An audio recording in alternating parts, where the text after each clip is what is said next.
Barbara Clark, Amanda Williamson, John Davis, Mandy May, who, by the way, designed this year's Poetry Corner anthology, which will be for sale during the break and then afterwards as well, and to our volunteer, Nancy Taylor. Another thank you to our indispensable Poetry Corners coordinator, Tamara Rockwood, and finally to all of you poets who so generously share your creativity with our community. And I thought I would give you a little history about Poetry Corners, whether you want to hear it or not. But a lot of you, I think, have been part of this for many years. And so just in case you've forgotten, it began in 1999 at the suggestion of Bainbridge poet Ellen Elizabeth to Arts and Humanities Bainbridge, where I was the program manager at the time. We got a small grant from Allied Arts, and as promised in our grant application, set about postering downtown Winslow once a month for 9 months, with poems that were mostly from well-known poets whose work was in the public domain. And at the end of that rather exhausting first year, we asked ourselves 2 questions. Number 1, what had we been thinking? And number 2, why do we need Robert Frost, Wordsworth, Emily Dickinson, and so on, when there is a plethora of excellent poets on Bainbridge Island and North Kitsap? So we came to our senses and moved Poetry Corners to April, which is National Poetry Month. And its mission then and now is to provide a public venue for poems by local poets, both established and aspiring, and to invite Bainbridge Islanders and visitors to encounter poems as they go about their daily lives. After Arts and Humanities Bainbridge discontinued the program, it was taken up by several dedicated volunteers, including Nancy Rico, Dee Ritchie, and Tamara Rockwood. Which brings us to today, where it is a program of the newly established Bainbridge Island Poet Laureate Program, a nonprofit organized under the fiscal sponsorship of Barn, and whose mission is to bring the magic and power of poetry to Bainbridge Islanders of all ages. Our nonprofit status allows us to once again dip into the grant market, although I am much more careful what I promise in our applications. And by the way, our poet laureate, Michelle Bombardier, is on a month-long poetry retreat in Ireland. So she may be coming back with a new lilt to her voice. And now, to really get the evening rolling, I'd like to introduce our Poetry Corners coordinator, Tamara Rockwood. Tamara is a writer. Not yet. A writer, a speaker, educator, leader, and mother. She obtained her degree in creative writing and literature from Harvard University and is the founder and CEO of Bainbridge Island Press, an independent poetry publishing house. In addition to poetry, Tamara has written several screen and stage plays, is working on a novel, and has become a leader in the Kitsap County's poetry community, organizing events that include Ars Poetica and Poetry Corners. She has had leadership roles at the Rainier Club in Seattle and is the current president of the Seattle Alumni Network of Harvard Women. Tamara lives on Bainbridge Island with her husband and 5 children and possibly never sleeps. So please join me in welcoming Tamara Rockwell, who in turn will introduce our poets. And thank you again for being here.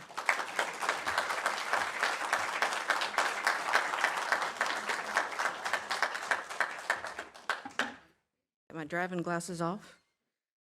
Okay, I have a very enormously short speech. I timed it. It's 2 minutes. Okay. Good evening, everyone. As many of you know, and I thought that I needed to introduce myself, but I am just always thinking that I have to do everything myself, and I'm going to get to the thinking. I'm Tamara Rockwood. I am deeply honored to stand here tonight as the owner of Bainbridge Island Press, the chair of Ars Poetica, which I know many of you from, and foremost tonight as the Poetry Corners coordinator. It is a privilege to be here among so many wonderful poets and poetry enthusiasts.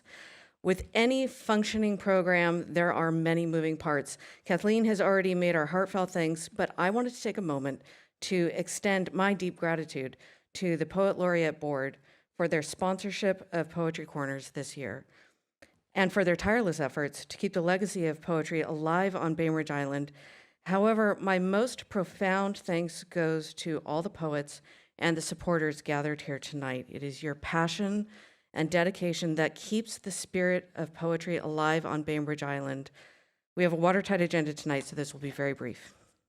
Poetry Corners holds a special place in my heart. It was founded in 1999 and has since evolved through many phases.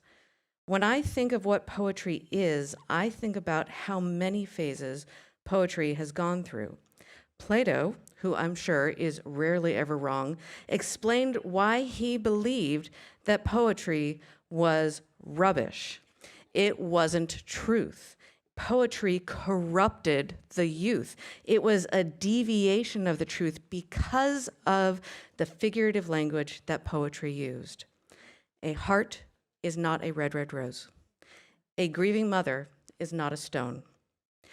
Aristotle later upheld the banner of poetry and defiantly declared in his Poetics that the greatest thing by far is to have a command of metaphor. This alone cannot be imparted by another. It is the mark of genius. And more importantly, that the poet should prefer probable impossibilities to improbable possibilities. This poetic language has been used by prophets, mystics, and poets who translate visions and dreams and emotions so that we can understand the nuanced complexities of life. How can we fully understand love without the bloom of the rose? How can we understand the weight of grief without the stone? This language that we poets use to describe our own human condition is what we are preserving in Poetry Corners. Poetry Corners is important, not only to us now, but to those who have written about who are no longer with us, so that we can preserve their legacy and memory, also for the future generations who will be searching for meaning and answers to the human experience of living. The language that we'll be using in 20 years is not the language that we are using today. So now, when we post the poems on posters and display them in Winslow business windows, I am looking at them through the lens of the long journey of poetry. I firmly believe that we are displaying beauty. We are displaying truth. The poets are writing their human experiences. We are sharing the truths through the ancient language of poetry.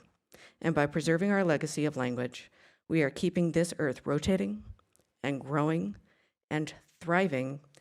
This is what hope looks like. Poetry is truth. Poetry is love. And for all these reasons, Poetry Corners is essential to our lives here on Bainbridge Island. So thank you for being here to celebrate poetry together. Yeah. Okay. Okay, so we have a lot of poets, and we are super organized this year. And so we are going to get started with the reading. But here's the system. Usually we do one person on deck. This year we're going to do 3 people on deck. It's going to be great, and it's going to work flawlessly. Okay, if you have your poem, that's super awesome. And if you don't have your poem, I overthought everything, and I have all the poems printed out here.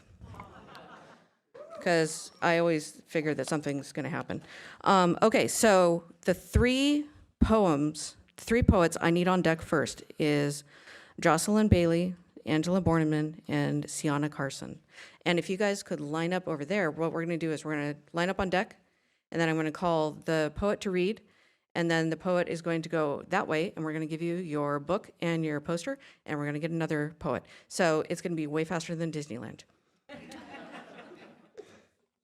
Okay, so do we have Jocelyn Bailey and Angela Borneman and Sienna Carson? We have Sienna. Okay, if that's the case, then I am going to read the first 2. Yeah.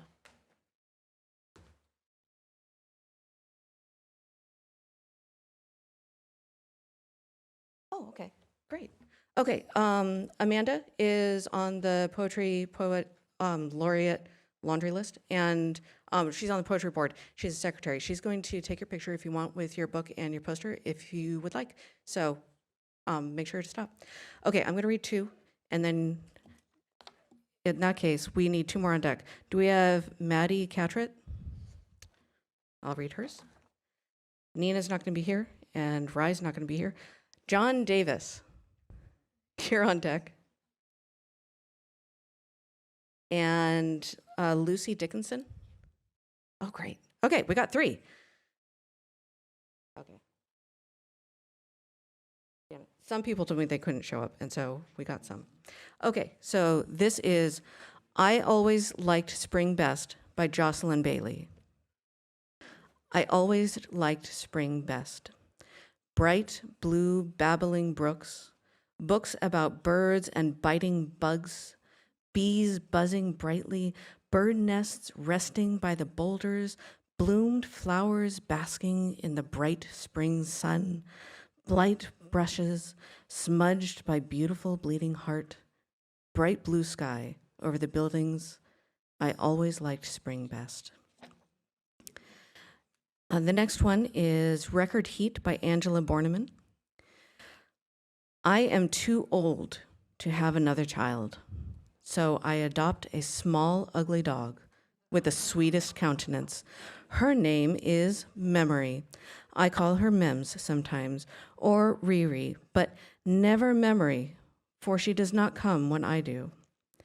My salty girl chases ground dwellers, then falls asleep under the porch swing, her smooth pink pig's belly, safe from the eye of a mean noonday star. I listen to her snore beneath me as my toes glide in and out of the golden dados that slice through the blousters. I pat the dew that clings to the vellus above my lip, the yard so scorched I cannot even plant my zinnias. I gaze down to see the tops of my feet, frosted with sunscreen, and my second-hand dress flowering against my thighs. And I apologize for mispronouncing like every single flower. I know I did. Okay, so the next one is Sienna Carson. Come on up.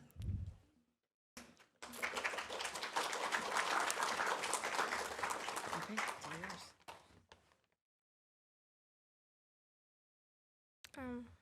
Hi, I'm Sienna Carson. I made the poem Before the Fire. Okay. During the fire, while the houses and shops are now disintegrated, the banyan tree survived. It's now a dull gray. There aren't as many chirping birds anymore.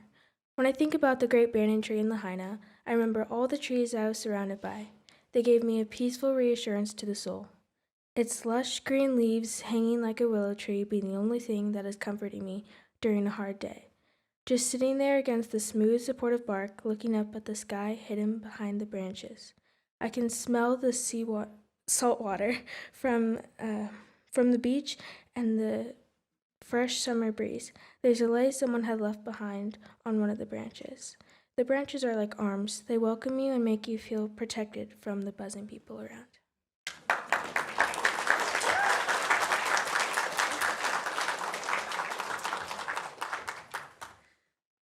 Okay, the next one is Maddie Carteret, who isn't here, so I'm going to read for her. And it was called Bless and Release. The trees and breeze, I allow them to caress me as the birds sing their sweet hymns above. I watch the people passing by, observing the nature of those around me, the moms with their daughters, fathers with their sons. I could weep under this here tree, but I no longer feel the need. As the sky changes to dusk, my emotions turn to dust. Every ounce of regret shattered when I see the moon dancing with the stars, and I know that in that moment, you never went too far. You're simply among the lost dandelion leaves, granting wishes with every one you weave. You're pursuing your dreams, the ones I no longer see. I'll cherish the moments we had and rue for the ones we've lost, but with every sunrise anew, I'll be reminded less and less of you. I know, John Davis, you're going to be up there just for a second. There's two more. This one is Fall by Nina Chang Lee. She also is a student at Hyla, and she said she couldn't make it. So Fall. Leaves falling down from the trees, wind swaying side to side, hearing cracks in the trees, leaves crunch as I walk on them, small branches falling here and there, the smell of the crisp, cold air, the feeling of winter is on its way. This one is by Rye Dangers. He's also in the 8th grade, and his is called Secret Cove. Along the coast, in the lonely corner, lies a secret cove. A secret cove that, though known, has little acknowledgement of its beauty. O Salish sea, you are not tropical. You are not warm. You hide in plain sight, waiting for someone to discover the secret cove.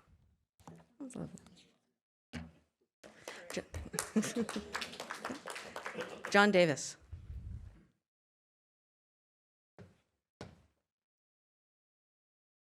Thank you. I'm going to also thank all the jurors that put this together, and also want to thank Mandy for this lovely cover. Just beautiful job. Swollen landscape. We need no river here. The haze winds down the valley, lulls in the back eddies of willows. What doesn't flow slowly blows in the long mane of the mare, trotting to the hayman, hoping for grain. What are the mercies of late summer? Might be silent legends and birdsong. Might be apples, might be our shaggy deaths, wanting rain clouds. Thank you.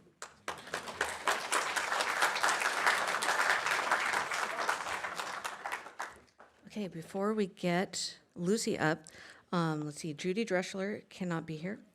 Is Gary Estani also here? That is awesome. You're on deck. And Megan Evans is not here. Is Stephanie Galladay here? Is that, yay, okay. Okay. Lucy, you're up.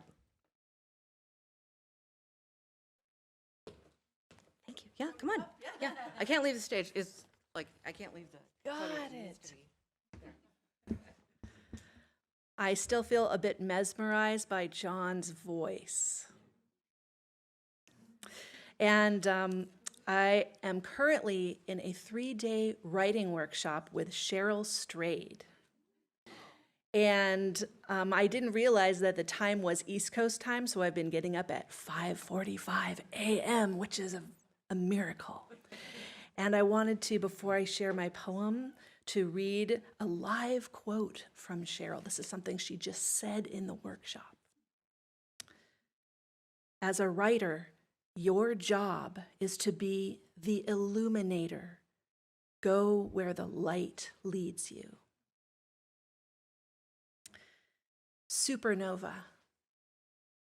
When I am 12 at Camp Four Winds Westward Ho, we trek into the hills on an overnight, arrange our sleeping bags around the fire, where my bed ends up next to yours.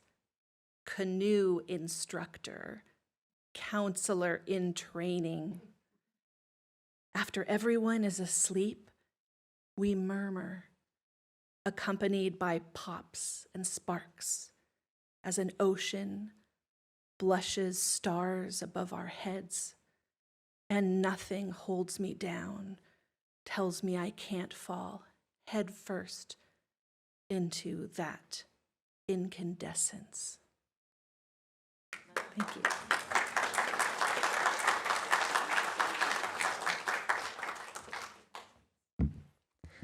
Okay, the next couple ones are Judy Dreschler in the book. Aren't these books pretty? Okay. Smoky days and nights. Like a gray, broody hen, settling her feathers on the nest, smoke falls softly onto Port Townsend Bay, covering the blue water in gray swirls, slowly erasing the scenic mountain grandeur. The faces of fire, a cheery campfire, sparks filling the air, comfort of heat on cold hands, a glass of wine on the couch in front of a crackling fire in the living room grate while snow drifts gently past the window.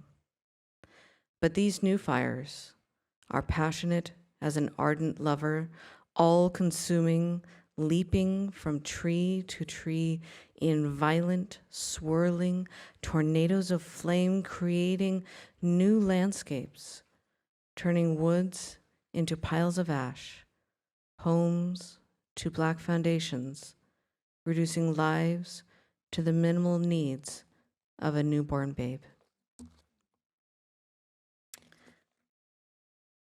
And then, okay, so that was Judy.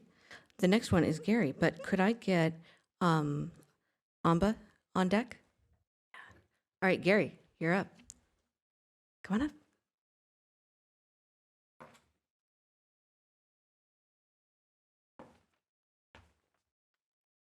Thank you, Tamara, for selecting my poem and for the gathering. Also, I want to thank the first reader. I'm Maui boy. I moved here after the fire scene. She had read about Lahaina, which brought a lot of memories to me. Yeah.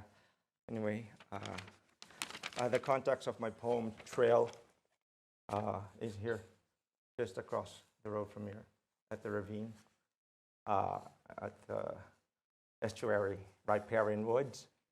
I walk there all the time. I just love it's a habitat for ducks, right? And I just love their playfulness. And most of all, the quality of the quiet, like an island far away. Trail. The common male coot with star green neck hides an indigo quill in the fold of wings. I saw spread, grooming, alone, with no mate. In the ravine, woods, stream, underbridge, so clear. A pair minded him and paddled out, beak up and blue, hearing the canyon mud.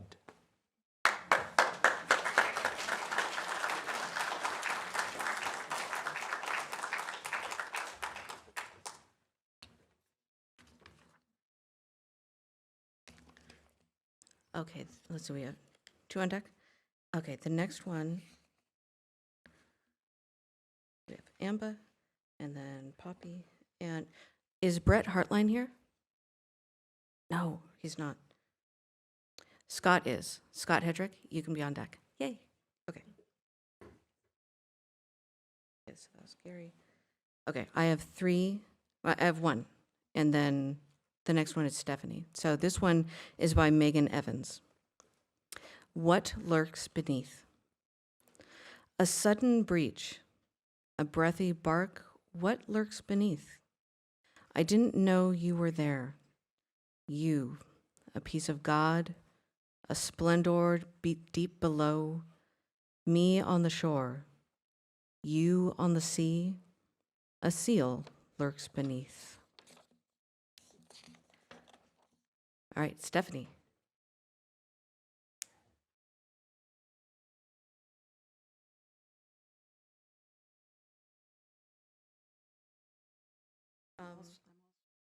You're all set? Okay, yep. Good for you. Some people read the rules and some don't. Our nested home. Funny, isn't it, how like a tree we are, with limbs and trunk and feety roots, able to reach up for ultraviolet, to dig toes into the slimy mud and wear our hair like a crown with birds and spiders and small apes. Nested there, nibbling leaves and itty-bitty fruits. Breathing, for heaven's sakes, though in reverse, a mutual dedication to the in and out and shared air. Ah, a love for rings and flowers and swaying in the wind. Our self skyward tuned and turned to day sun and night stars, that particle wave stuff. Desirous for songsters to bring twigs and moss, to warble at dawn's first tent, for the amorous love of a mate, or just because we need their tunes.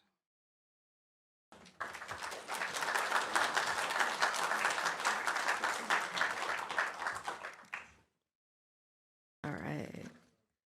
Okay, the next one is Poppy Hall, and she can't be here. She was one of the students at Hyla. And Christy Hagelson is traveling in Europe. Poor girl. And Brenda can't make it for unfortunate reasons. Sue Hyland, can you be on deck?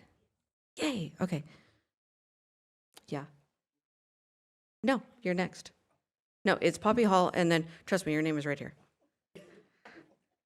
I have so many lists, but you never know. Okay, so Poppy Hall, she's in the book. I know. There was only like 3 that I didn't have at home. Okay. Poppy Hall, 6th grade. I feel moss. I feel moss. I see moss. Moss is one of the trees of nature as I see the breeze and the feel of sneeze from a ratty kid who is sick. Oh, I wish Gary was up here. I'm going to butcher this, and I'm so sorry. Mana o wau I ka limu. Ike au I ka limu. O mas keke mi na. Oh, I'm just killing everything about this. Kuamalau o keke ano I kao. Ike ana. Ike ano o ka makanai. A me ka ike ana ike. Kihe mai kai kiki iol imai. Okay, and everyone can ask Gary how to do that correctly. I'm sorry, I took German in public school. That wasn't my fault. The next is Amba. Thank you so much.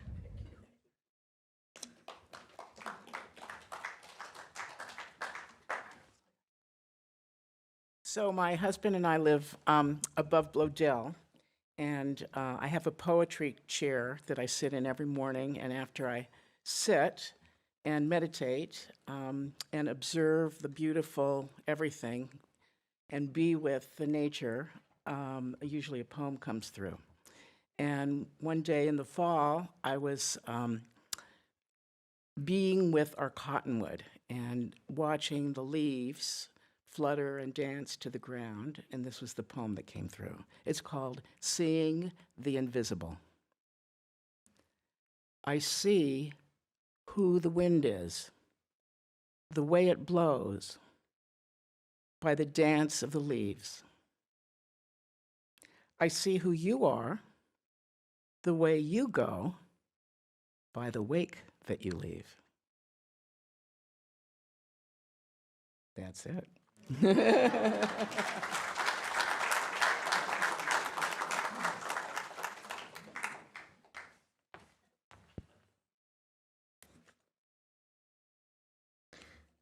All right. Did Poppy? Steps are slippery. I found that. I wore flats this year. Last year I wore boots. And so you guys just got to listen to me stomp across the stage. So that was a change. The next is by Brett Hartline, and it is Liberty Bay, November. A storm, and the boats become restless, straining against their mooring lines.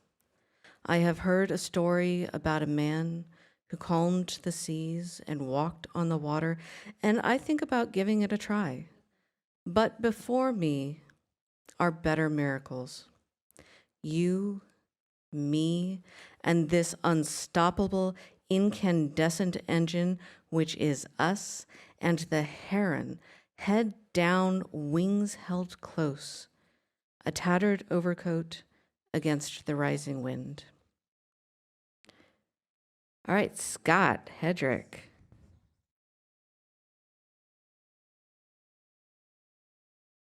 Always a crowd pleaser. All I can really say is that this particular poem came from a private place. You are mountain in my life forever. Heights do source the flowing river love. Finest greenery you wear in spring. Head of sparkling diamonds seen afar. Seen however far I go from you, climbing heights of you to gain a view. Vast and beautiful, so full of life. Showing me how love can look and feel. Clouds may hide your presence from others' sight, yet I know your presence there for sure. Certain as the rock inside your base, treasures held within your cavern's heart.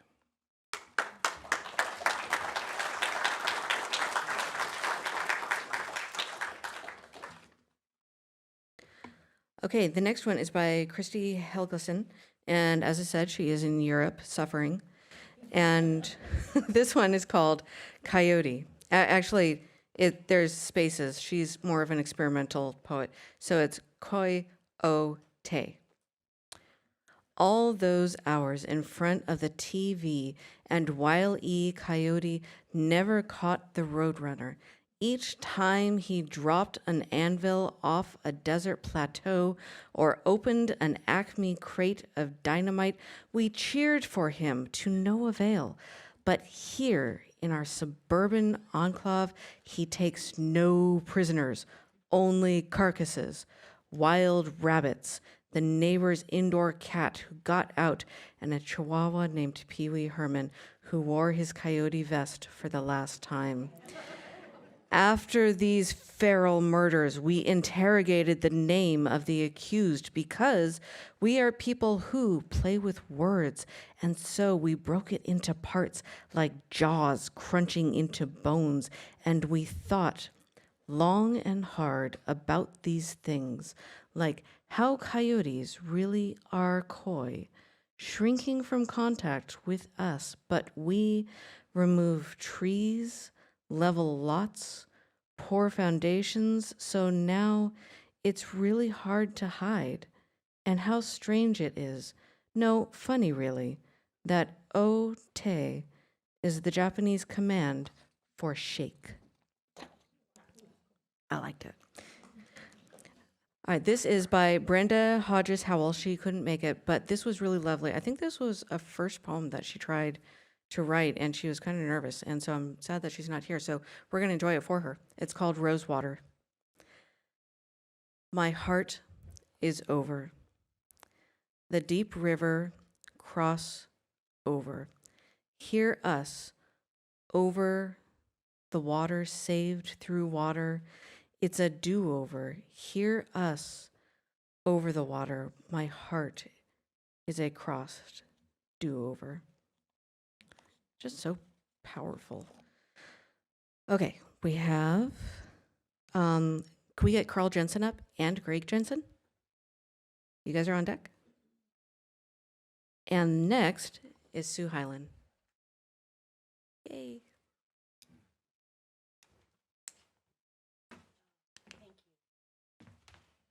Thank you so much, Tamara. I'm also thanking Nancy Rico and Bob McAllister and our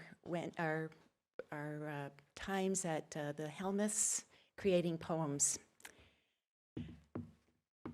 Early morning rains, spit-spattering melodies through dry grasses and dead leaves, birthing acorns into trees.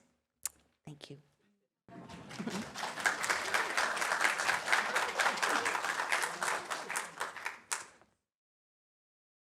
It's very pretty. You should see it on the poster. It's always visually stunning. Carl Jensen.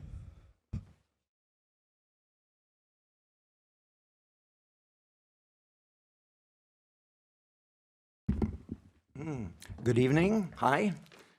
It's a pleasure to be here. I want to add my thank you to the Poetry Corner's staff and volunteers who made this all possible. My poem, titled Fishing Trawler at the Dock, is ekphrastic, inspired by a painting by a good friend named Carl Sebastian, who lives in Port Townsend. Carl worked for many years as a commercial fisherman in the Bering Sea, serving the many small villages along the Alaska coastline. I would like to dedicate this reading to the fishermen, as well as to the ways each of you venture forth to bring back your catch to those depending on you. Fishing trawler at the dock. Tide low, a crane lifts the gathered net far up from the boat's deck. Men form a simple geometry: deck, crane operator, receiver, and there on a neighboring pier, the one always watching. The shed for storage is barn red, with high ceilings for racking the cod to dry. Crowding close behind stand tousled firs, then the sheer rise of jagged winter peaks. This small village sings along with the fisherman's shanty, their pride of rugged land and roiling sea gratefully intertwining. Thank you.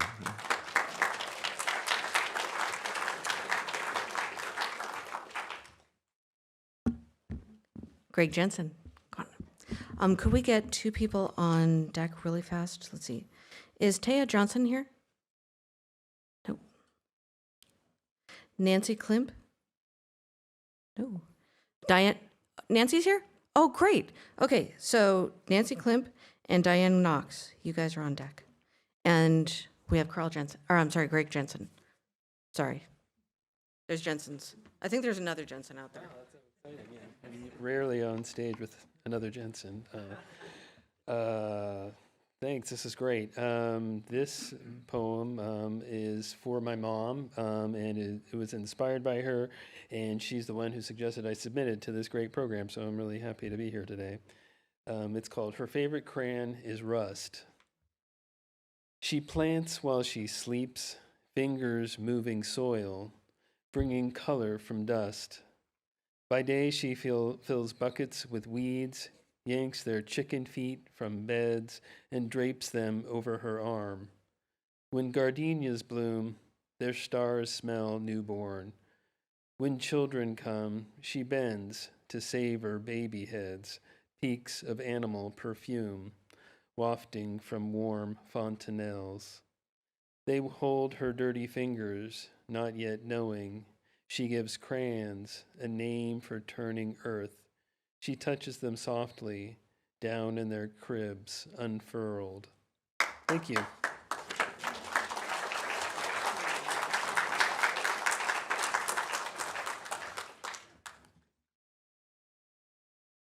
Okay. Is Jacqueline Conis here? Fantastic. You're on deck. Okay, this is great. Okay, this is by Taya Johnston, and it is Today Hummingbirds. Rest side by side atop the weeping birch, with not one breeze to clear smoke's acrid haze. Every lung turns out harsh steam. We cough, and the fire map startles with hundreds of flame icons. Our world is burning, so we put on masks, go outdoors and watch the deer pant in the field and wrens half-heartedly frisk warm bird bath water, but it is the hummingbirds that break us. How they do not fight sprightly, how they sit solemnly still, shoulder to shoulder, like war survivors, all sides in shocked forgiveness. Student, she's the future. Okay, Nancy Klimp.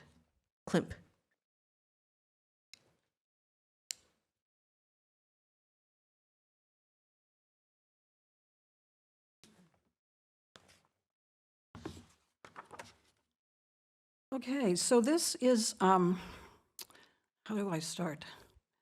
When my granddaughter was a baby in my arms, poems started coming into my head about nature, being out with her in nature. So I wrote 2 books about the Salish Sea. The poem I have here is called Vessels, and I need my glasses. On Puget Sound, a nautical collection gathers, varied indeed. These boats' captains, who of the seascape learn and heed. They cast off an anchor with journeys in between. Their marine knowledge fits into this blue-green scene. Ahoy! They yell in friendship or toot horns to alert their way, staying on course, not to depart or stray. Freighters, trawlers, yachts, excuse me, and boats go sailing, barges and schooners in weather prevailing. They sway in waves, rolling in mist and spray, under skies with rain or cloud covers of gray. Smooth gliding with gentle currents and sun makes their trips more easily done. For the people who can see it, this is the picture that matches the poem. And it's a children's book, although some adults are buying it, but my son-in-law is the artist, self-taught. I love that. Anyway, thank you.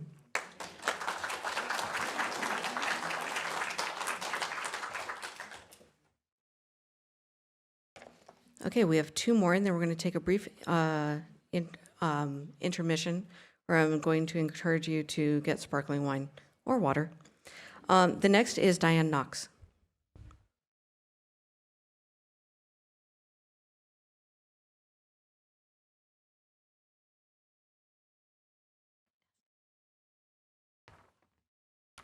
I am Diane Knox, and if you'd like to shake my hand, this hand shook Billy Collins last week.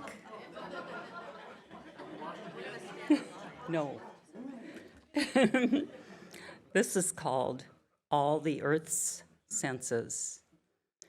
My favorite voice is rain, whispering to me under damp cedars, saying, "Smell me, I am freshness. I am the soothing you need to hear."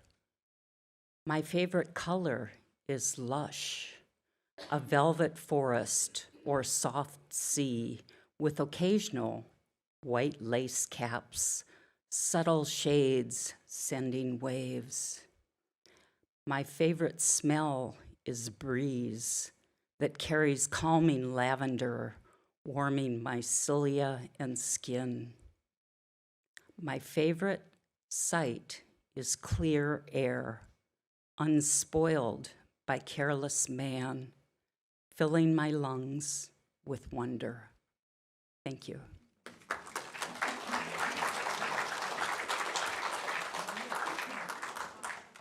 Well, now you can shake my hand too. You should shake her hand first. Okay, Jacqueline Conis.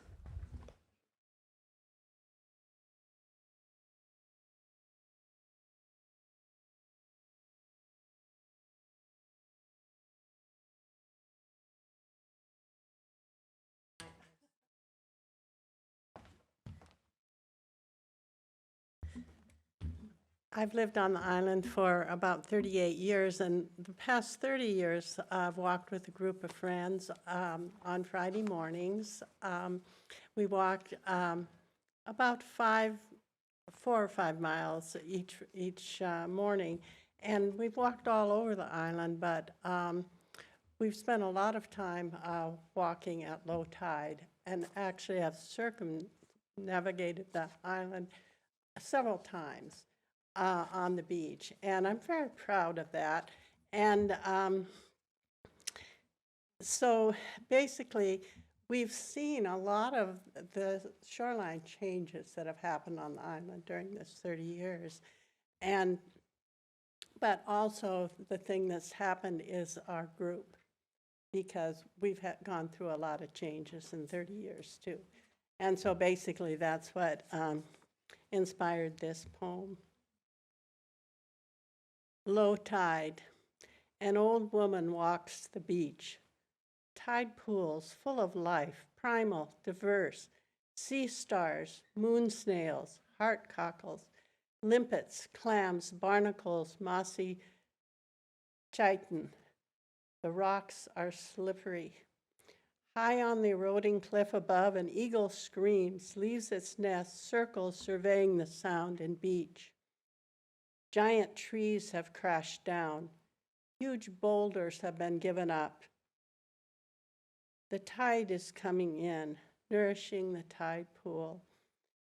She must walk quickly now, find the trail to the top of the cliff.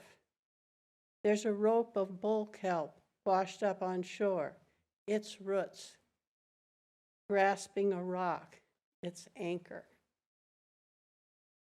And that's it.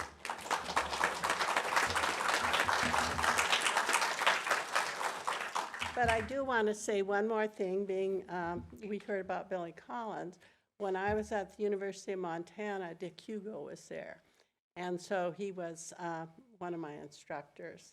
And I haven't written a lot of poems since that time, but he was very encouraging and a wonderful person to have known.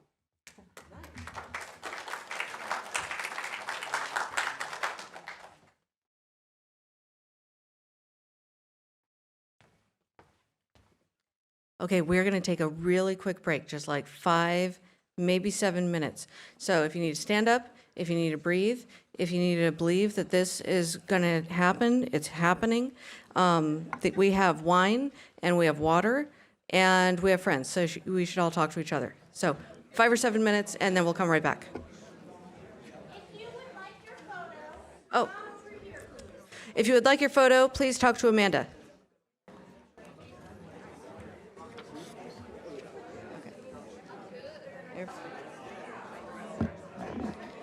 All right, we're going to get started again. Last year we had one of those 3-tone things that they use in hotels and fancy movies, and I don't have it this year, so I just have to use my voice. Okay, so the next 3 poets that we have up on deck are Anne Laird. Do we have Stephen Lundgren? Hi. Yay! That's right. Okay, well, you're on deck. And Lisa Martin. So those are the 3. And, oh, I was going to say really quick, this year we had a theme, which we haven't done in the past 2 years. And we just wanted to talk about it just really briefly. It was a lot of fun to have a theme, because themes kind of stress me out, because that means that there's a constraint and means you can't talk about everything. And it means that I'm telling you guys what you can and can't do. And sometimes poets don't like that. And it actually was really nice. So we were also trying to figure out what exactly the word is, and the word was eco-poetry, which sounds like a lawyer might use it, but it actually is a poetic term, and it's a poetic genre, and we're like, I don't know, a poet came up with this to probably help us all out. So we chose eco-poetry just to help group the poetry, and also just to form the narrative around things that are important to all of us, which is the land around us and the environment around us, and how it reflects on our narratives and our lives and our emotions. And so we thought that it was fun, and I'm really glad that we chose it. If you guys have an idea about themes for next year, let me know, and we'll see how it goes. All right, so the next one is Ann Laird.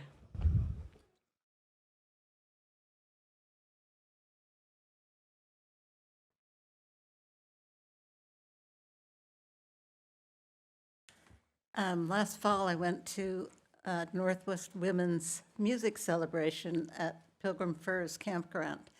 And if you've ever been to Pilgrim Firs Campground, you know it's just a wonderful place. And the Women's Music Celebration was also wonderful. There were lots of moments when people would just burst into song, and then other people would join them, and it was quite lovely. So this is called Pilgrim Firs Evening. As light falls away, women's voices circle early in this forest clearing. Overhead, a propeller purrs softly while passing through our narrow patch of sky. No weapon of war, its voice nestles inside our sound cloud. Thank you.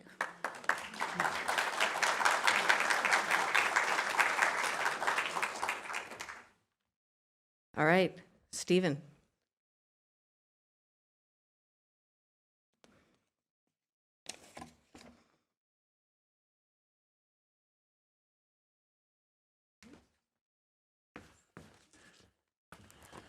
Hello, good evening. Thank you. I appreciated being horsewhipped by our leader here into writing 6 ecological poems, each one rowdier than the last. And I want to thank the jury for picking the one that I could get through without weeping. It's been a year. So on the island shores, I'm Steve Lundgren. I'm back also to go up to the cemetery and put some flowers on the graves and do some other chores. I want to thank the jury, like I say, for picking a great poem, and Bob McAllister for saying, you got 3 minutes, try to stick to the script and make them laugh. So thanks, Bob. So this is dedicated to the dead and the living, including Susie. I'm here for spring plantings. On New Sweden Road, early spring is coming. I walk out on the asphalt street in morning. The high-peaked wooden houses behind me, those not crushed and ruined by the apple tree loads, crooked brick rock chimneys, leaking smoke, kitchen stoves glowing from slab bark fuel. Mist hangs in the air from the creek out back. The shovel and the pickaxe stand on the porch, my 2 trusty sextons waiting for their work. This place is old country Reunion now. Then folks brought here the harbor town once filled, steamboats, sail ships, log booms, whining blames, whistles, blue church bells told the hours, gone silent when the lumber mill burned down again. Turn the page back to the work. Oh, stage direction. Thanks, Bob. Up the old wagon road, we walk into the cemetery. Crocus says, and other early spring bulbs sprouting, to dig through the unfrosted loam 2 small holes, pour the ashes into the eternal earth soil. This place is again still on New Sweden Road.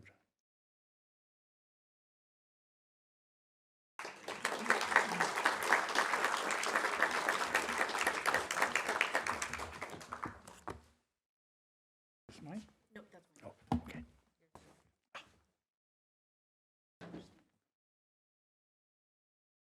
Okay, before we have the next one, I'm going to call a few more on deck. Chris McCann is not here.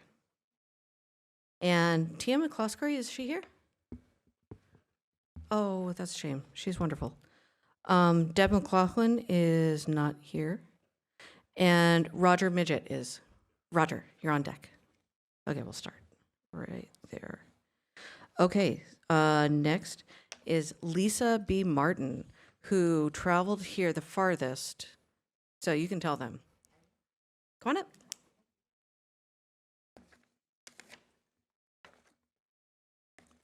There's yours. Hello. I'm taking a deep breath. It was nice to have someone more emotional than I might get, but it could happen while I'm up here. I am thanking the Academy for this award of being the most distant traveled poet to come. I came here from Wisconsin. Yeah, anyone from Wisconsin in the audience? Yeah, oh, I got one. Okay, another cheese head. Anyway, I had 2 poems selected for this wonderful anthology. And one of them was Supernova in the time of Perseid and Lionsgate. And my good friend Peter Raffa, who's lurking around, his photograph inspired that one. And the poster was made of that, and in the museum it was put up, but not with the image. So all of my poems have illustrations. This is my forthcoming book, and these are, what a thrill to have the first poems from it chosen for publication here. And the name of the book is called The Third Spring, Poetic Gratitudes, Visual Anthems, and Teacup Haiku, 2 genres I created, on a journey of renewal in a post-pandemic world. I'm going to read to you another poem about trees. And the context of this poem is I was walking during my recovery in Wisconsin from a near-death experience in the pandemic, which is what brought me there. And I had shriveled to 85 pounds and was in a wheelchair. And there's a joke in here somewhere. Anyway, so I made a gradual recovery thanks to my sister and the healthcare system. And this poem, I guess, was a gratitude for walking and looking at trees. And there are other tree poems here, so I feel like I'm in good company. And Supernova, you can read, and I'll have my, this is the prototype of my book. How exciting. So I'll read the poem, and here we go. And there's the illustration, the tree canopy. What the trees know. Once upon a time, there was a time when it was nobody's fault and there was no one to blame. The pregnant pause. Roots clung deeply and drank of the rains. Leaves whispered, shimmery songs in moonlight. Branches sighed in a labor of love, just aching, throbbing with life.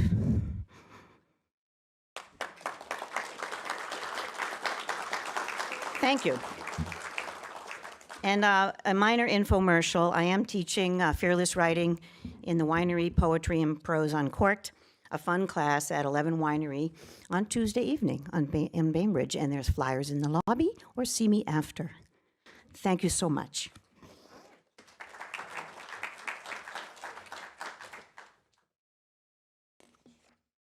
Okay, the next one is by Chris McCann, and unfortunately they could not attend, and so, but they let me know. It's called In the Country. Out here on the plains, ryegrass greens and flies. It's I'm sorry, I'm going to start over because it's seed heads. Out here on the plains, ryegrass greens and flies its seed heads like banners in the never-ending battle between present moments. No one is lonely, despite the lack of taxis. There's simply too much going on. Take the frogs, with their extravagant announcements of evening. Take the purple luster in the leaves of the one oak standing between you and 1,000 hours of sky. And then the rain comes with its little words. You can hear them if you listen. How the language demands engagement, even though it's not really talking to you. Exploding all at once into something like fireworks, into tomorrow's blaze, which will be nothing but wildflowers as far as you can see and farther. Everyone will be watching you, waiting to see how long you can stand it before you burst into bloom. So good. Okay. This is Wings by Tia McCloskey. She is Tamara Rose's daughter. Just brilliant poem. Wings. They form from the pages of books, pages of worlds, drifting me away from that. That is harsh reality. Places up in the clouds, and I scribble. Scribble all over those blank clouds. I vent emotions until it storms. That was good. It was fun. Okay. The next one is going to be Deb McLaughlin, and then it'll be Roger Midget. Bobby Morgan, are you on deck? You're on deck. And Diane Mosier. Is Diane Mosier here? Oh, yay. Of course you are. You're on deck too. Okay, this is Deb McLaughlin. It's called Anointing, the Agnes Gorge in Stachikin Valley. Yep, I know I mispronounced that. Been here for 9 years. I'm still working on it. Where awaits your anointing? There. Beyond the path, if you dare to descend down, using all your limbs to wed yourself to boulder upon boulder, there, where treacherous white water bends itself into a font of green eddies, above, where the sunlight burns white flame in the canyon's rim, and trees, thin organ pipes on the rock walls, defy death and convention upside down, yet held fast in this river gorge cathedral. No four walls of doctrine or dogma here. These elements bless your skin, envelop your imagination, resurrect your spirit, and relegare bind you to earth. That's, yeah, I know I mispronounced that one too. I'm sorry. German. It was lovely. Sorry. Roger.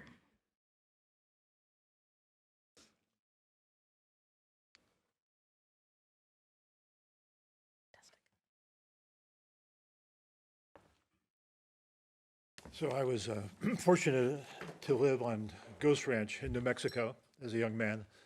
And during college, in the summertime, and also for a year after college.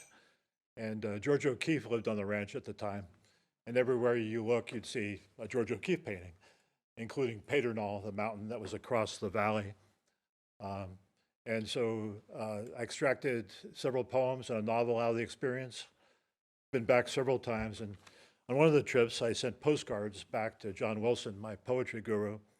And this one is postcard number 7. George O'Keeffe said she was told by God that Paternal would be hers if she painted it enough. Cerro Paternal is a ridge-topped mountain in New Mexico, remnant of a volcano that blew its ash all the way to Kansas. Once I climbed the summit ridge and awoke in night to find that clouds had engulfed the world, except for my island of obsidian. As the stars seared above, lightning stabbed downward in the mist below, leaving me as the one possessed. Thank you.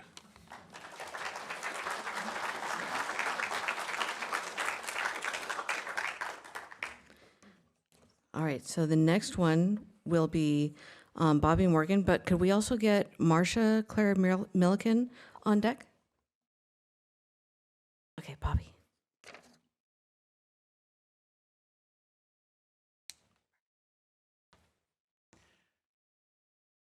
Eco poetry, this is perfect. This is me. I'm a climate activist. and my poem will leave you with a question at the end. So here goes. Swaying, 2024.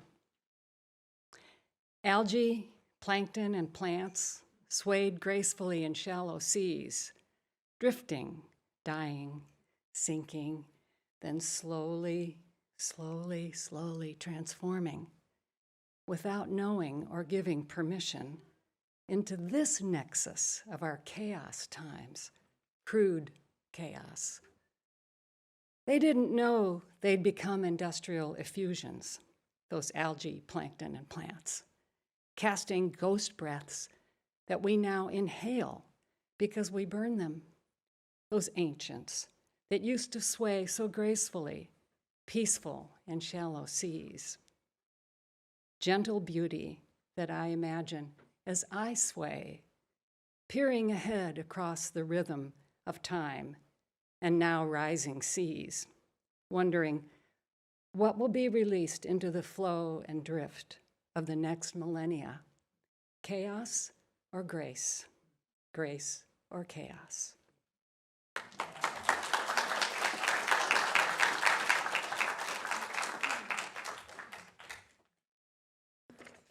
Okay, Diane Mosier, you're next.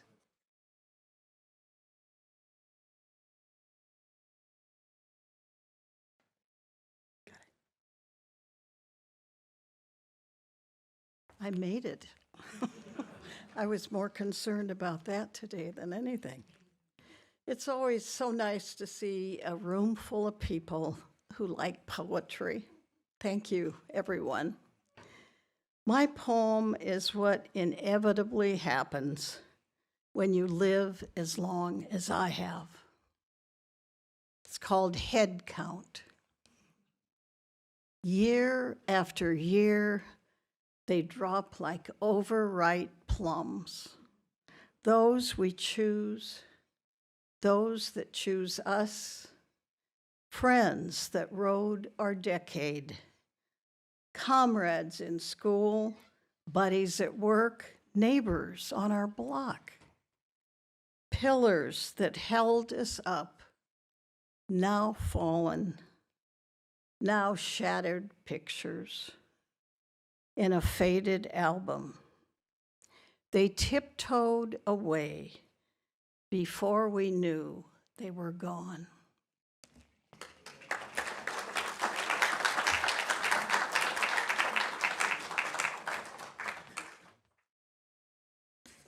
Okay.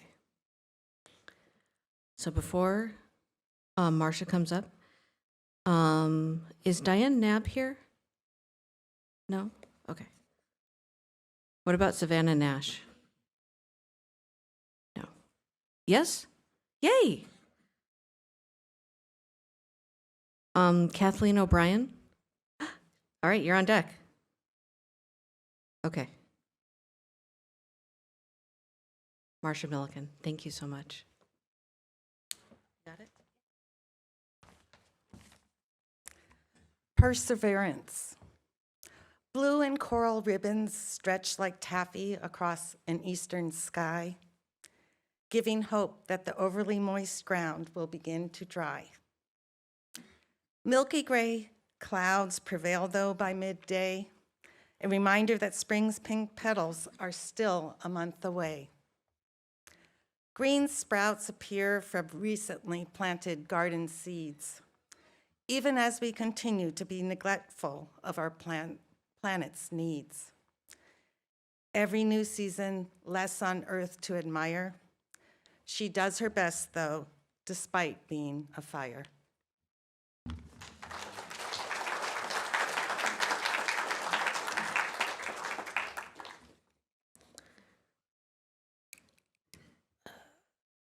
Okay, so this next one is by Diane Knapp, and it is called Nature. Observation of nature's timing of tides, with perfect and infinite progression, keeping us in tune with the majesty of everlasting harmony. And all right, let's see. Rex Olson could not make it, but Linda Packard, you're on deck. Okay, Savannah Nash.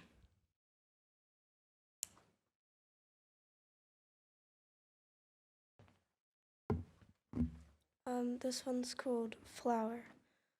I am a flower. I have lived a long life. I have seen many things. I have seen happy children playing in the field. I have seen elegant birds glide throughout the sky. But in the end, I will die someday. May it be stepped on by a happy child, or eaten by an elegant bird. But I will be happy, for I am a flower.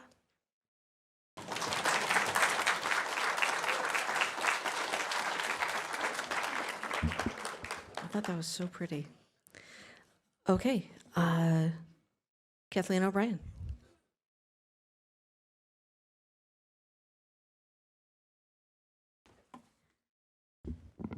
So this is dedicated to my husband, John Cunningham, who is buried in Hillcrest. Died a little over 2 years ago. He's the reason I got to Bainbridge Island, and he was on the Arts and Humanities Board for quite a while, especially when they were doing the garden tour, and he could not understand why they were doing the garden tour. So it's called Northern Latitudes, and it's after Why I Wake Up Early by Mary Oliver. Goodbye, you who break the night and bury it under the sky, and into the roots of calla lilies lying flat, overburdened with frost. Harsh planet who tilts us into the darkness of our northern latitude, where at the most glimmer of gray shades meet hazel eyes. Click, turning on my sad light now.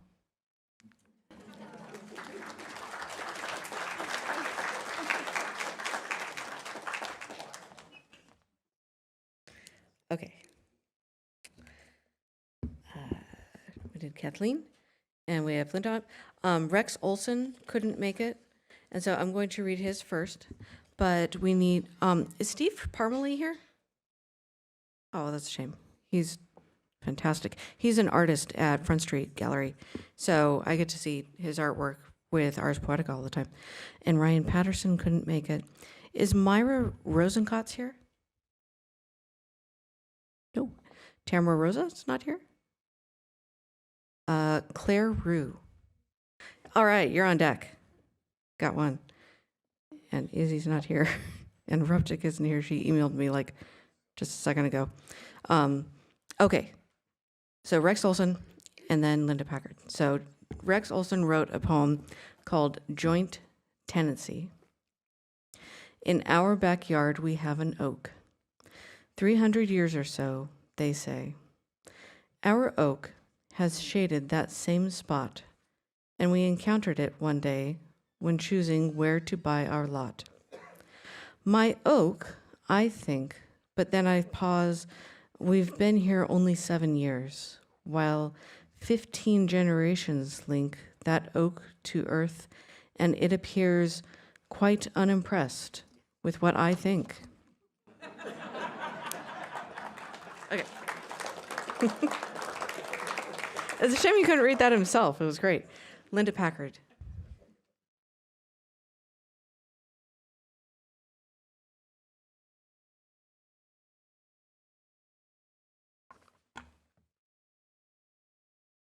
Before we had all the radar for weather reports and rain coming exactly at 1 o'clock or 5 o'clock, or when you're ready to walk down to the grocery store, I used to figure out what the weather was going to be like by watching the birds and the animals and the trees. Walking in the Seattle rain. 40 seagulls crowd the playfield lawn. A crow calls from a wilderness of branches. A storm is coming.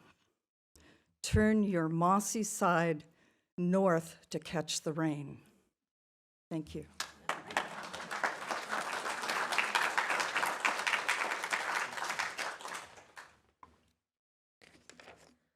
Okay, I'm going to read a few who aren't here. This is Steve Parmalee, The Unfortunate Nest. Peck, peck, peck, crack. Blackness fractures to daylight, squinting, blinking, focusing, but wait, there must be some mistake. There ought to be wool and down woven in grass. Yet, only twisted wire amid concrete and glass, hatched to a nest unfeathered. The divinely plumed matron flits in and out with hasty offerings of a choke cherry or grub to pleading beaks in hopes she'd stay, but, born jittery and distracted, always takes flight. My heavens, so graceful and rapturous in song, yearning to soar away with her, this nestling's aching wish to tag along to the cottony clouds or powerline flocks, impatiently tugging on scruff fledgling feathers, and not so much flying as wings stretched falling to find my way untethered. The next one is Ryan Patterson, who I believe is also a student, and his work is in the book. Nope. Green wilderness. Green. Calm nature, a tree's leaf shimmers, a frog in a pond croaks, a blade of grass sways, a butterfly flutters, tranquil. And then, that was Patterson. Myra Rosenkotz. This is Winter Sonnet. Using January as an excuse, when nothing comes innate, not dress, not rise, not putting on Buena Vista's social club to hear something, buds are set, but long from popping. Weeks of no apricity, when woken from a nap, I feel my heart the most. Oh, steady, whispers slow and soft. Caught by cheek and reeling in, a deep bone ache that comes from sea. No lighthouse now, no bright light beacon, but gray and green. And have you eaten? Soft puppy's ribs and warm pink tongue. He's made the couch filthy again. Body dry and forest wet, I search for scales to balance me, to bring them inside. This is by Tamara Rosa. It is Downpour. Somehow it is sweeter after a taste of summer. Smiling in the drippy days, the rain sugarcoats the air with drizzled flower and wish. I decide we are on a date, today and I, walking this path holding hands, soaking in the beauty, getting to know each other, downpouring our stories, acutely attuned to the awe of it all. And I know you're going to stand there forever, I'm sorry. The next one is by Claire Rue, and this is called Dancing Trees. You're here? Oh, what? Oh, you're Claire? I called you up. I'm on a roll. Get up here.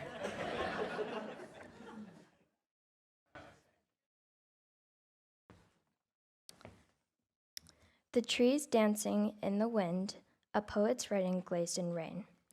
There it sits, the orange sun of the new day that has just begun.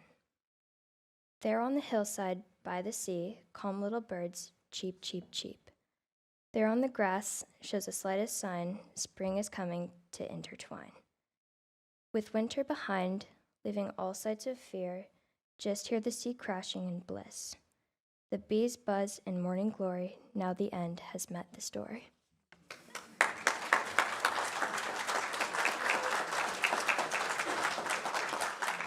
Thank you. Okay, there is another student who couldn't make it, Izzy Rofo Hill, And his poem is in the book. Is he here? Oh, I'm sorry. She is not here.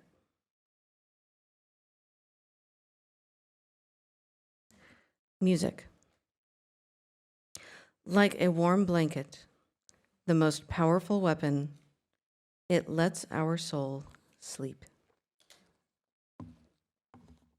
That's it. It's powerful. Okay, I need to call some more people up. Cynthia Ruptik is not here because she emailed me, so she told me she wasn't here. But Luke Schacht, is he here? No. Okay. Eli Suter. Yay, Eli, come on up. Joyce Brogg is also not here because I think that she's hiking in the Himalayas or somewhere else exotic. No, she's in Hawaii. That's right. Somewhere warmer. Okay. David Stallings, you are totally on deck. Okay. So this is Late Spring by Cynthia Ruptik.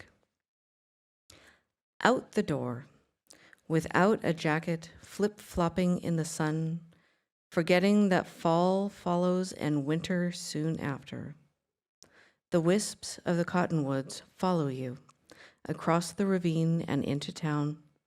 Spring's earliest blossoms shriveled long ago, and the crows are laughing among the leafy limbs, knowing your time is measured. This is Sunlight by a student, Luke Schacht. The sun shines through the trees. It sparkles on the water. I sit down and feel the gentle breeze. Nothing can pay for it, not even $1. It shows us light. Happiness ignites. I see the kids play. There will be no more gray. Not tomorrow, nor today. I feel the heat. I feel the gaze of the robin in the maze. I see the bell that rings to say, tomorrow will be a good day. So we have Eli Suter. And is Eli here? Eli. Awesome. Okay. I feel like you need to come over here so they can see you. Yeah, hi, I'm a 6th grader at Hyla, and I just kind of wrote this random. Yeah. The star walkers roam across the sky, constellations, their creations, their eyes alight with fire. Their births are beautiful, with colors always a surprise, but when they die, their stardust bursts and gradually falls back towards their ancestors on Earth.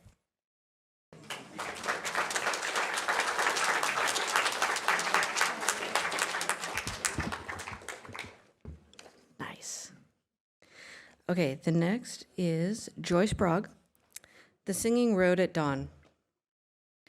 On the way to the shore lie the singing road like a boy's choir, awakening my senses, walking in feet-sinking shells and sand, seagulls swoop of sound chiming in the wind.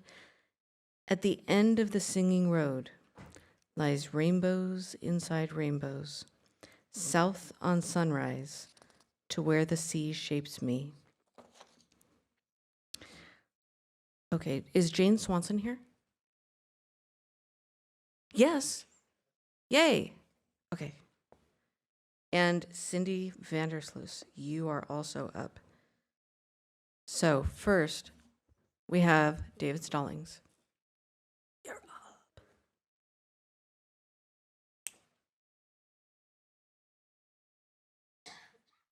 All right. Hello, everyone. Well, by now, it's pretty obvious that most, if not all of us, enjoy our walks in the woods for many different reasons, but basically it has to do with letting the woods have their way with you.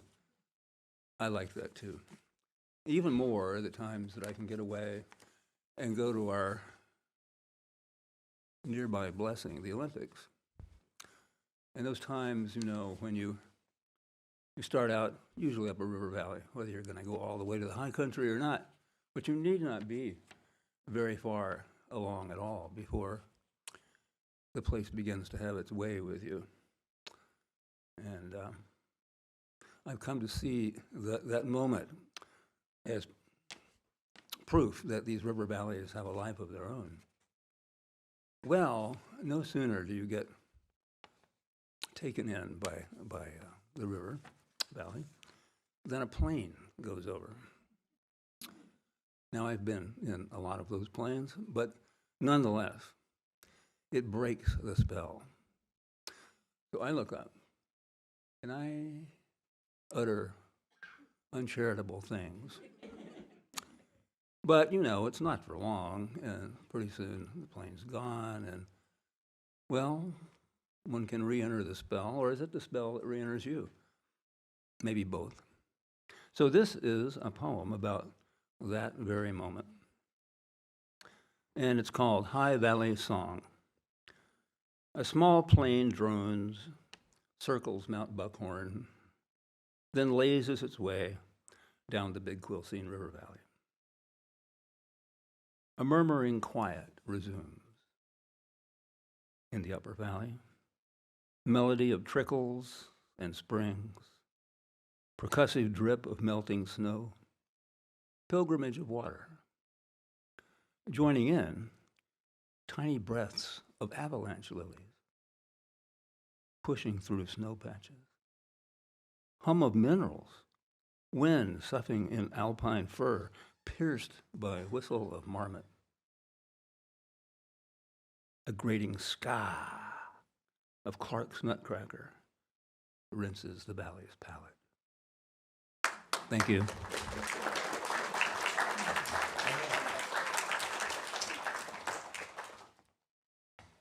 All right, next, Jane Swanson. Oh, I like your socks. My beach socks. The title of this poem is Diani Beach, and don't go looking for it on Bainbridge, because this beach is in Africa on the coast of Kenya, and it's the Indian Ocean, not the Salish Sea. Diani Beach. Sand and water are on my feet. Tide going out, coming in again.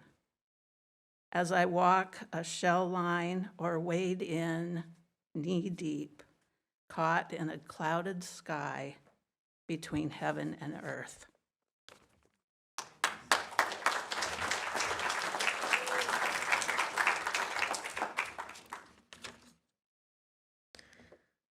Okay, is Fern Fosshall here? No, that's a shame. I liked hers. Gary Wood, you are on deck. Is Matthew Yoon here? No. Rebecca Christensen, are you here? You're on deck. Okay.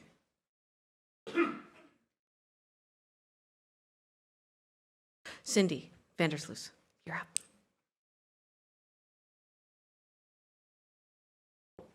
I like your shoes too. Thank you so much to Tamara and everyone who helped put this together, and for my book group buddies for being here, and my husband, Robert. So I've lived on Bainbridge for 21 years, and before that I lived in California, Northern California, for 15 years. And this poem is about my first experience on the California coast. Dangerous Love. Big Sur claimed my soul the first day I rode its steep rocks. Seagulls circle, glide, cry, as I dip and weave in my metal box along the narrow road made for fools and landslides. Panoramic blue heat overhead, cold collision of waves below, a respite at the studio, incense haze and sitar swirl through bowls and plates of earthen hue. Technicolor trails of orange poppies lure me toward the diner, cliffside where a tremor halts, fork to mouth, leaving pie untouched, patrons' eyes wide. Come, peer over the edge. The shifting vista calls. The sea will break your heart as relentlessly as the tide. Thank you.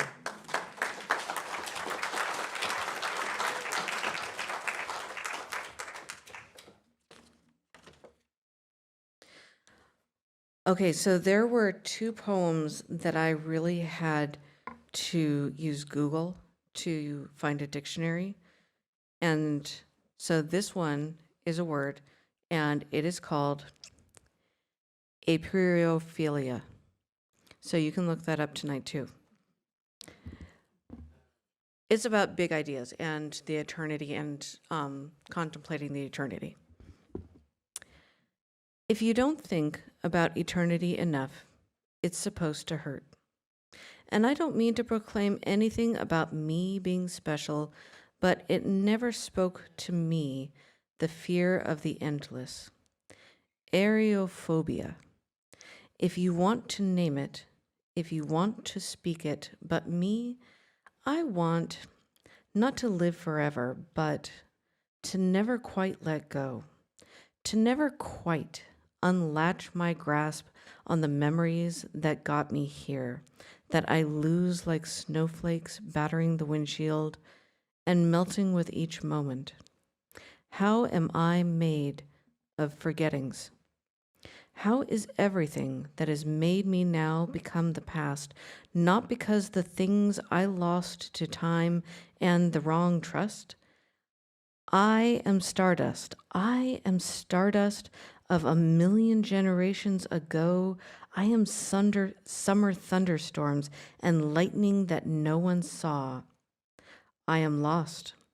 I am still chasing after the days that don't come back, I think. I think there's far too much out there, far too much for me to catch my breath and I lose it out the window, fluttering along with the chill that doesn't leave. Okay. Is she? She's really good. She should write more. Please tell her. Gary Wood.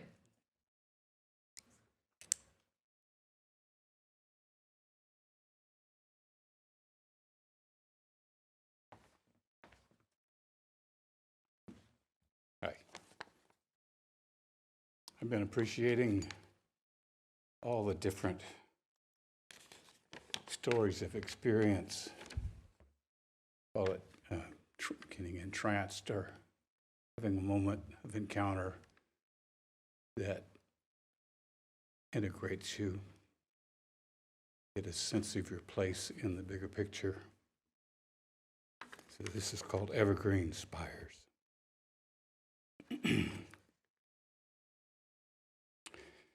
Evergreen spires surround, reaching into blue sky. Sunlit, ruffling alders, leaves dancing together at the riverside. Stone silent, granite monoliths standing, their footings deep below the waters which churn in the swollen springtime rush, currents returning to the seas. This is my church, the place of a God as made known to me, where the Spirit moves with the gentle breeze, where the waters flow and wild things grow, and a distant sun burns on, feeding this fragile globe, revolving slowly in the darkness. This is my house, this earth, a heaven of rock and water and air, a place, very special circumstance, which begot and sustains for just a time, and sometimes and merely this evolving chain of life for which I sprang, and sometimes am nearly awakened enough to see.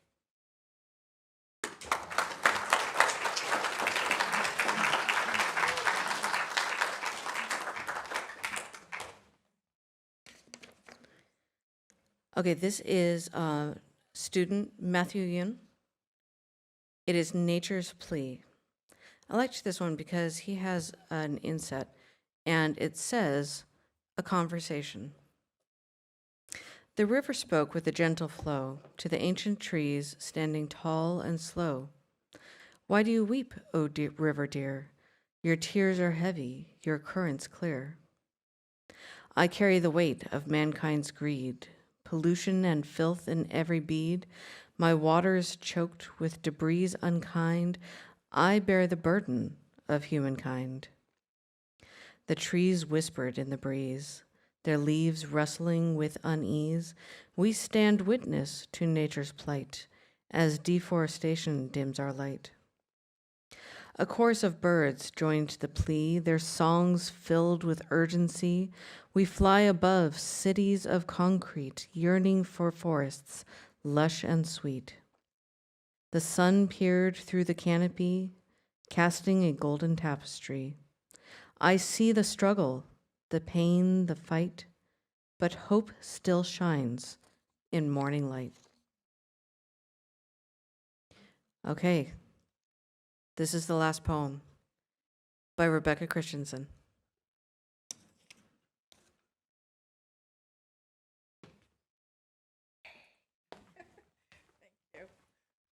Hello, everyone, and thanks to Tamara and all the staff and volunteers. You're all our poetry in motion for getting this all done. So, my husband, who's sitting in the front row here, is glad this poem is not about him, because it's about a breakup, a toxic breakup. And I encourage all of you in the audience to also break up with this duplicitous entity, because he courts us all. It's called Break Up with Climate Change. You and I go way back, as far back as 9th grade and the first Earth Day. Spring was in the air, debris blew everywhere. You took my breath away, literally, it turns out. For a while, you were known as Acid Rain. Things were sizzling then. A bite, a tang, a sulfurous smell. After ditching the alias global warming, you now go by climate change. Your sinister ways finally made the national news, and even though naysayers argued your existence, I knew better, but still did nothing. Now, when I walk through city streets, pregnant with overflowing waters, backwash staining my shoes, I cringe at my complacency, my passivity, allowing you to grow stronger. The breakup, it's going to be harder now. My only hope is that, like any bully, you'll run when I finally stand up and fight. Thank you.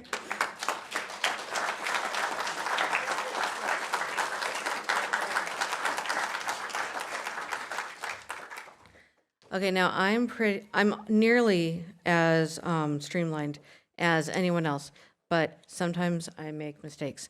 And so I don't think that I missed anyone, but did I miss anyone? Because I have notes and checks and dashes, and I think I got everyone. So that being said, thank you again. Thank you so much. Yeah. All right, now, I'm going to get off stage, but I'm just going to tell you that I'm going to start sending you emails again in January. And that being said, I want to introduce Amanda to do the closing remarks. So thank you so much.